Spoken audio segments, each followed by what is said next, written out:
Okay guys, I'm gonna show you. I just created a new meat. When I tell you this is the best meat I've created by far. So guys, stay tuned. There's gonna be a video on this. Look at that meat. Beautiful, beautiful. I'm using this meat for pulling and for chunks.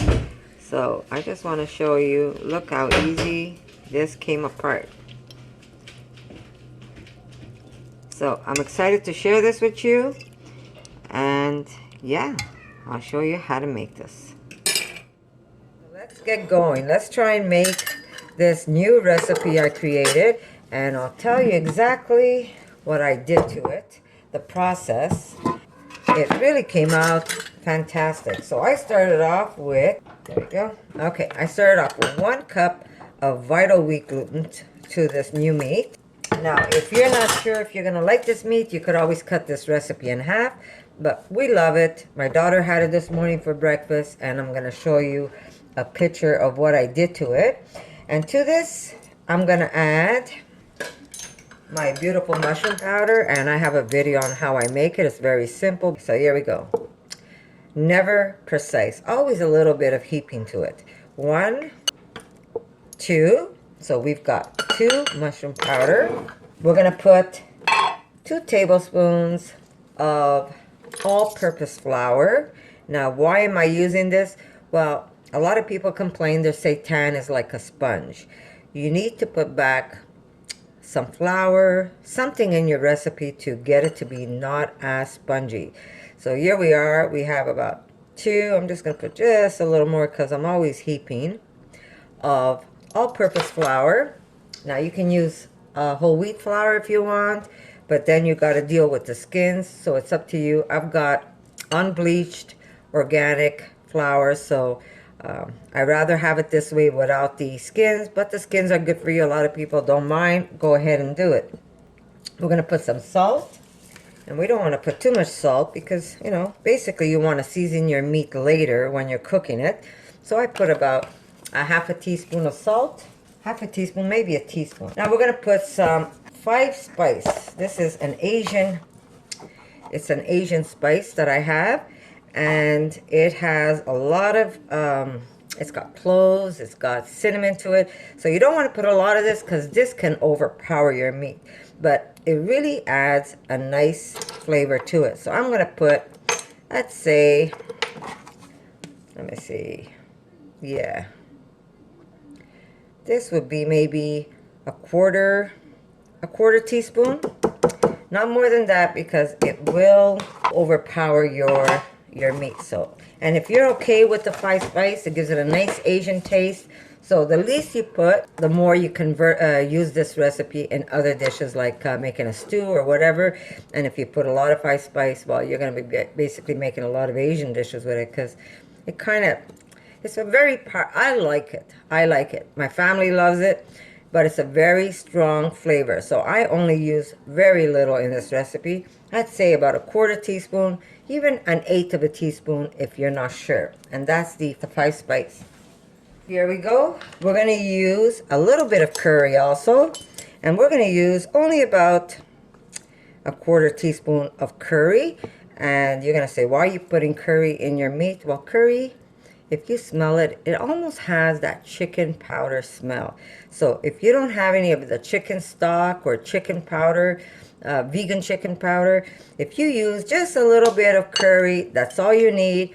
It's going to give it that chicken, if you smell it, it's going to give you that chicken flavor in your meat. Again, you don't want to do chicken, you could do beef. It's really up to you. Here we go. So that's all I put in this recipe. Very simple. And why did I only use this? Because I was trying to test a new recipe and then I messed up in a way that my heart fell to the floor. And then I says, you know what? I'm not going to waste this meat. I am going to use it anyhow. And then after it was cooked, I was like, whoa, what did I do again? I was trying to, let me just go get it. I'll tell you what happened to me and how I discovered this. I was trying to get some spices to put inside my mixture, and I had a little package of Vital Wheat gluten in my cupboard that was started, and it was taped, and it fell down. And when that fell on me, I pushed this aside, and I says, you know what, let me put all of this agar that I have inside a container. There's my container with the agar. And I says, this way, when I need it, all I have to do is open it up and use what I need. But when I went, so I put that little package in, and then I says, you know what, I have more in my pantry. I'm going to put it all in there while I'm doing it. So I opened up this package and instead of going into here, I dumped it in this by mistake. And I'm like, oh my God, what am I going to do? So I'm trying to scoop it up, and I says, okay, well, this is going to be a mess, because if I pick up, that's going to end up going in my container with the agar. And then when I use it for desserts, I'm going to have gluten in it. So I says, you know what? Damn it, I'm going to just leave it in there, and I'm not going to worry about it. I'm just going to mix it, and I'm just going to eat the meat anyhow. So did I say damn it? Sorry. Didn't mean to. Okay. So I was in total shock there. I says, what am I going to do? I said, but I'm not going to waste this. I said, I'm going to cook it up and see what happens. And then I even forgot to put the oil in my mixture, which I normally put. And I says, you know what? I'm going to put it together. And I'll show you how I did it later, so you can follow the recipe the way I did it. But yes, I did end up putting a package of this in my gluten. I was like so upset when I end up tasting that meat, and after I cooked it, I was so impressed. I says, you know what? I'm going to be doing that. And it also adds a little bit of the gelatin. It's almost like, I mean, I'm going to say, do you remember? Some of you have been vegan all your life. Some of you just started to become vegan. So if you've cooked beef with bone and made a broth, you know, or even chicken, that your broth, when it gets cold, it almost has that gelatin broth. But as soon as it goes back onto the burner, that gelatin broth becomes broth again. And the broth that I cooked my meat also has that gelatin in it. And it is so, so good. I cooked some meat for my daughter today. Fantastic, fantastic. It really is one of the best meats I've made so far. So here we go. We're going to measure it. So if anybody doesn't have small packages like this, you'll have an idea how much agar ended up in my mixture. Like I said, this was a big mistake, but it ended up being a great mistake. I know I talk a lot, but I like to explain why I do certain things. So guys, if you don't want to listen to me, I'll probably have another video for you guys with just, oh, you see? What a mess. Okay, so I've got 1, 2,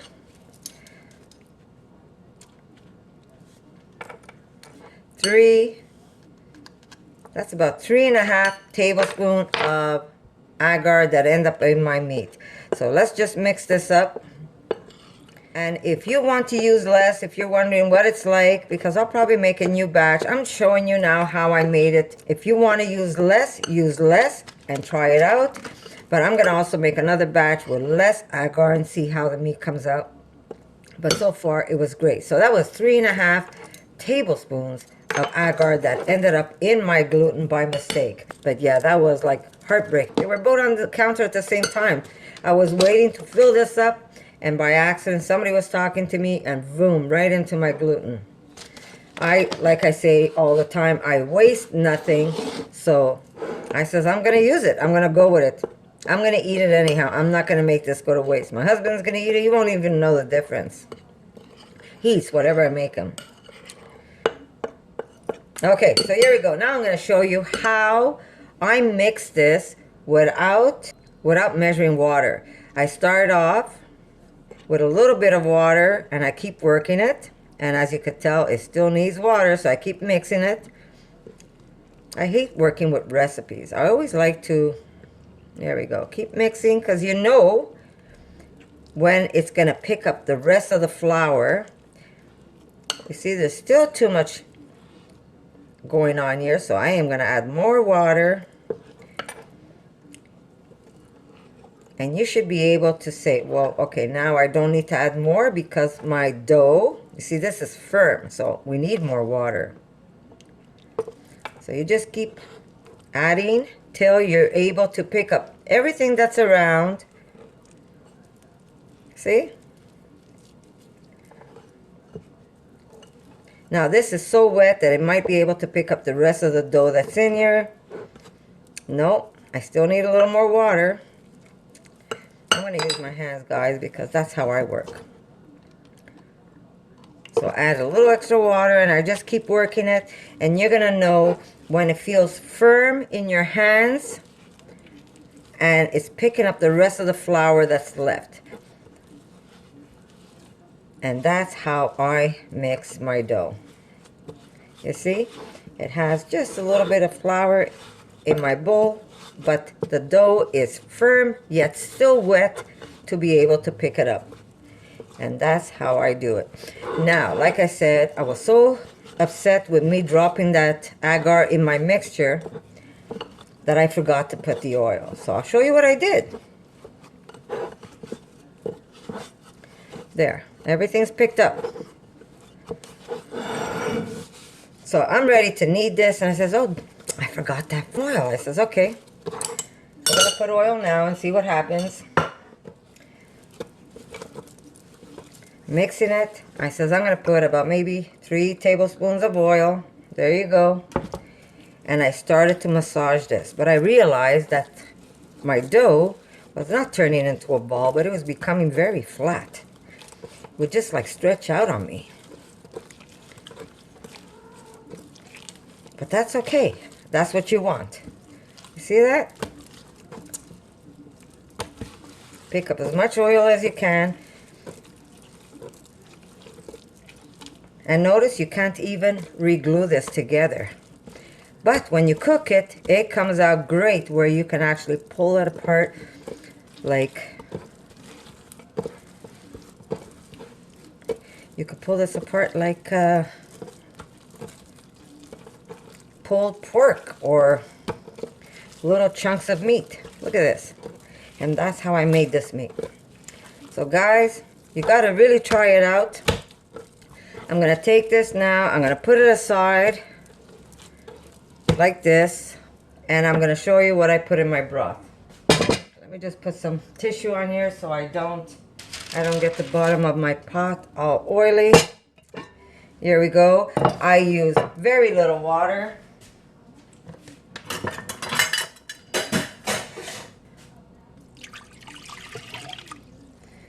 There we go.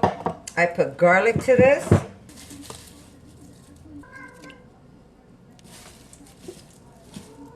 I put it with the whole skin because if I want to use the water, I will simply just, there, I put my meat. If I want to use the water, I'm just going to simply strain it if I want to do something with the broth, which I did the other night. It was just amazing. And to that, I am going to put an onion. Okay, so here we go. I put 1 onion. I have to look at my paper to see what I wrote on there. Okay, I put tomato. Let's see, what else did I put? Oh yes, I put some clove.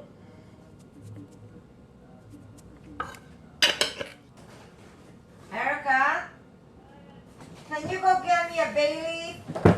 Okay, I'm going to show you what I picked up. One? Yes, just one, please.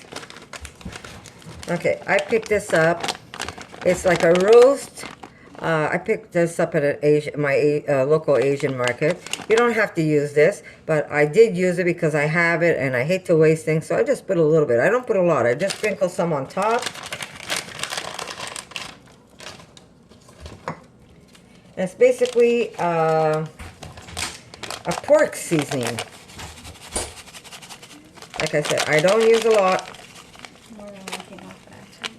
There we go. There you go. I put some of that on there. Don't forget my bay leaves. I'm going to put 2 for now. Oh, you know what? I think I had some. I made her go out and get it while I had some on my counter somewhere.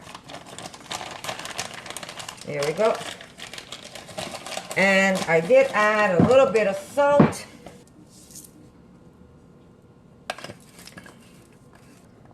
A little bit of oil.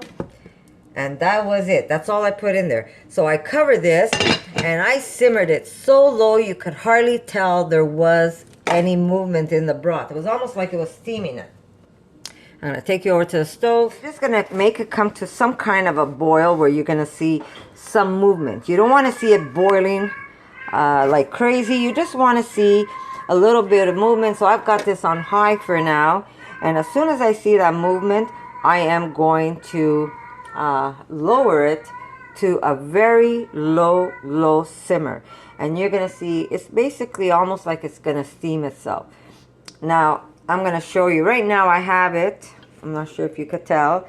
It's my whole burner that's on.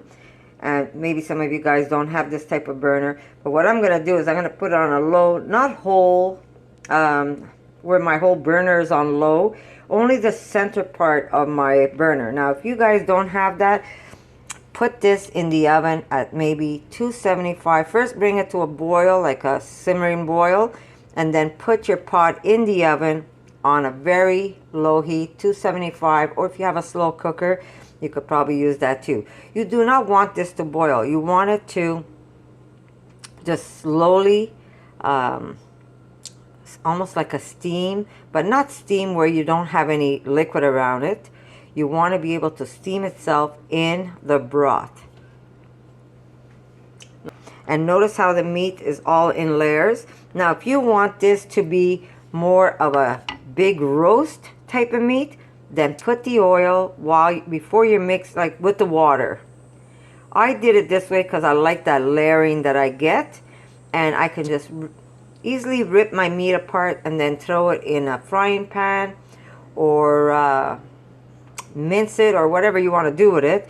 But I love that idea that I can slice it, or I can just like pull it apart with my hands rather than having to use a knife. But like again, if you want it into a loaf, I would say that you would have to take the oil with your water and then mix everything together so it doesn't do what it did when I mixed the oil in mine. Did you notice how flat that went? It went completely flat, my seitan. And then I kind of just folded it into itself, and that's how I did it. Okay, so here we go. You see? It's starting to boil, but it's not boiling. Now I'm going to take it over, and I am going to lower that to low. There you go. It's on low, very low. And I am going to make this do its thing for a whole hour. So that's going to cook for a whole hour, and then I'm going to show you again what the meat looks like. So I'll see you in a bit, guys.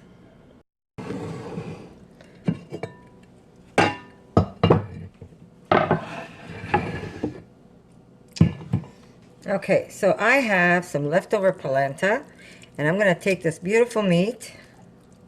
Look at that. Isn't that beautiful? And I'm just going to break chunks. This is hot though. And notice, usually when it's hot, it's like a sponge. This meat you can eat right away. So you can either pull it apart like this,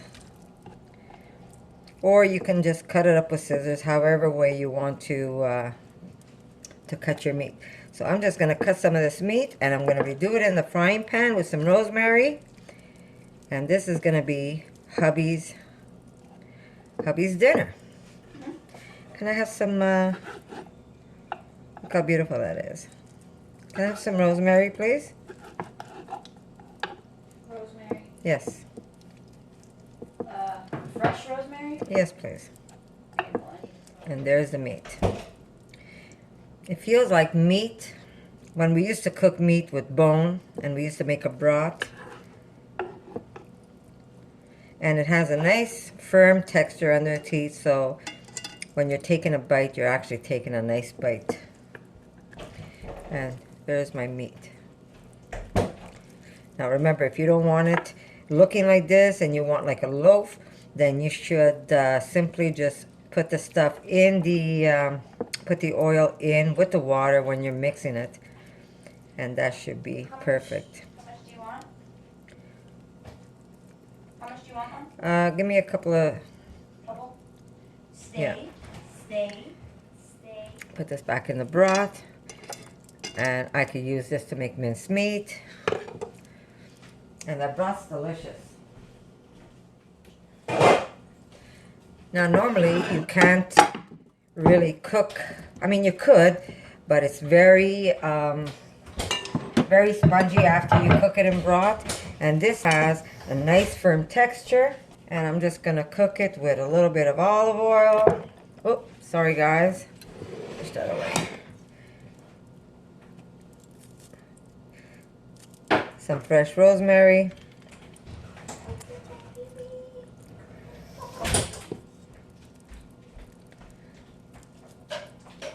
There we go. Remember, there's not that much salt inside your meat, so you're going to add salt, whatever seasoning you want. If you want to put steak spice. Actually, I should do my steak spice before I do the salt, because this already has salt in it. And we're going to start browning this.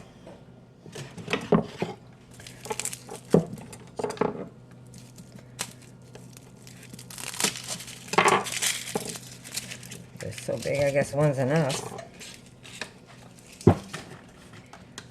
Put that aside. We're going to cut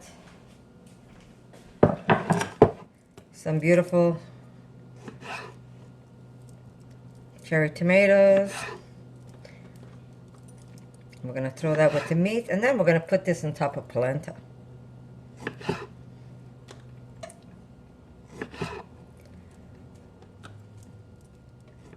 This could even go on top of pasta if you want. But since I have leftover polenta, that's what he's going to get.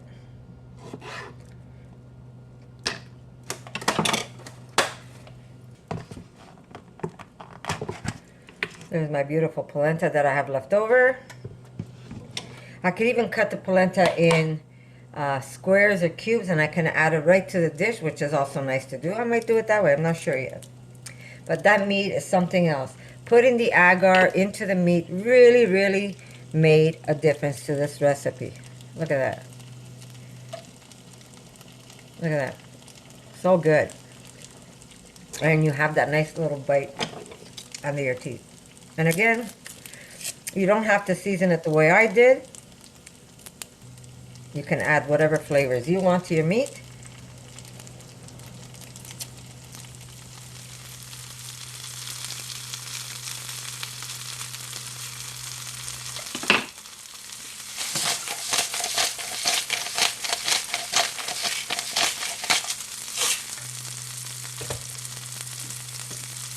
Now, if I had some apple, I probably would have cooked some apple with this.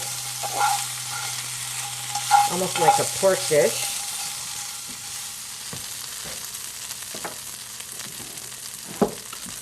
Now we're going to add some tomatoes.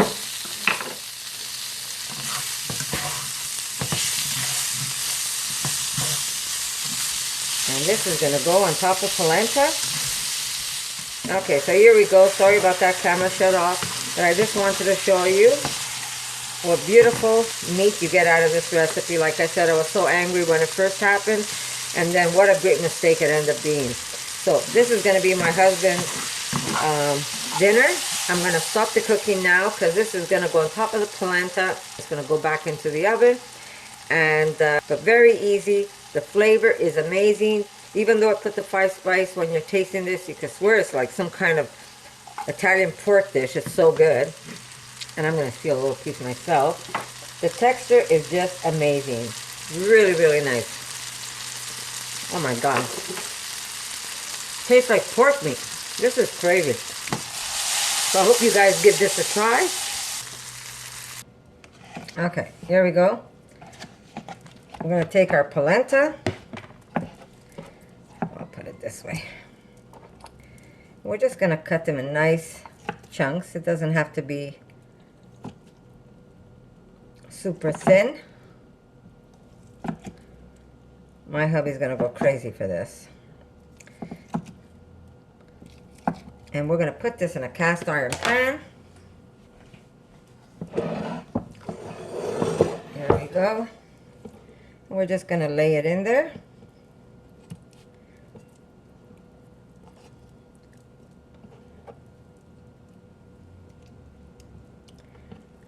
I'm telling you, you gotta love polenta.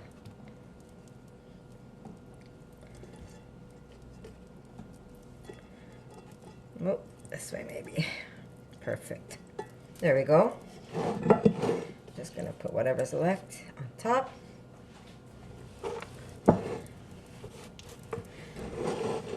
There we go. And we're gonna lay, first we're gonna drizzle a little bit of olive oil.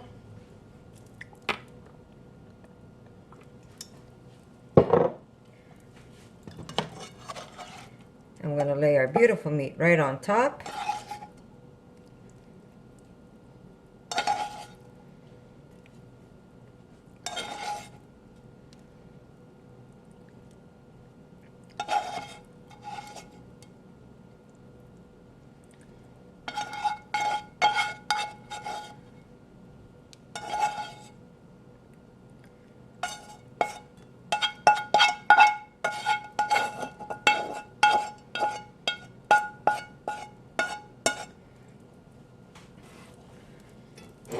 There we go.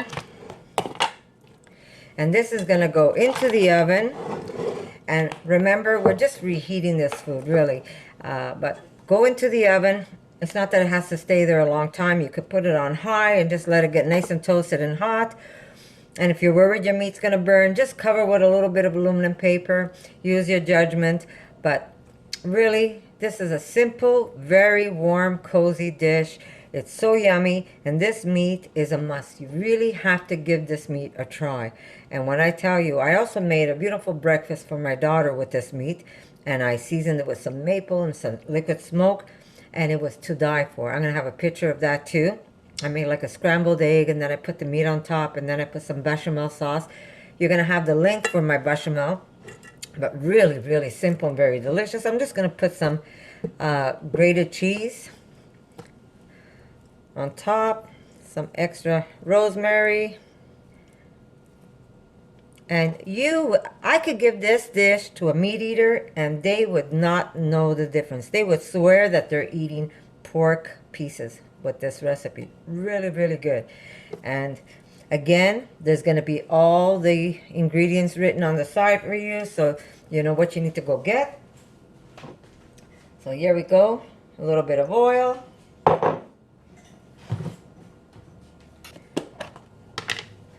I'm going to put just a little bit of grated cheese on top. Now, knowing my husband, he'd probably eat this cold because he loves this food any way you give it to him, even ice cold.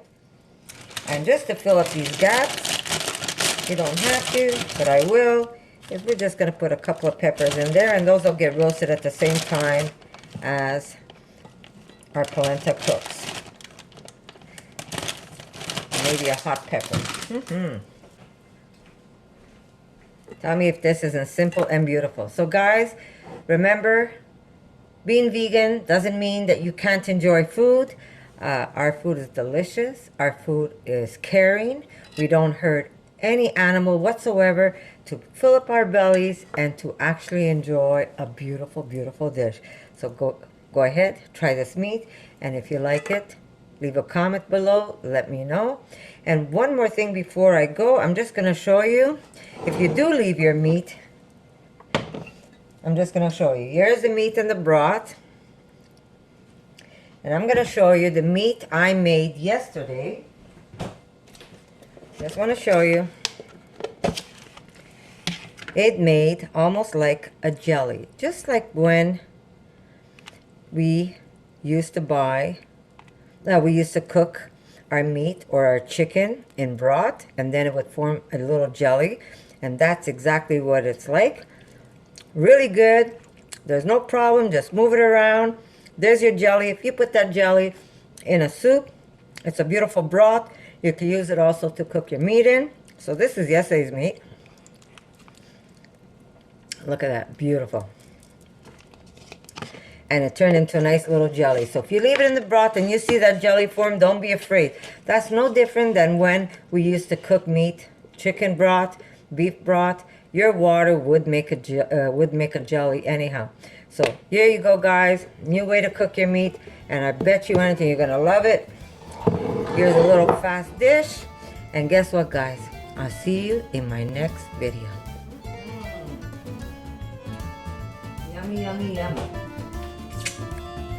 Mm-hmm.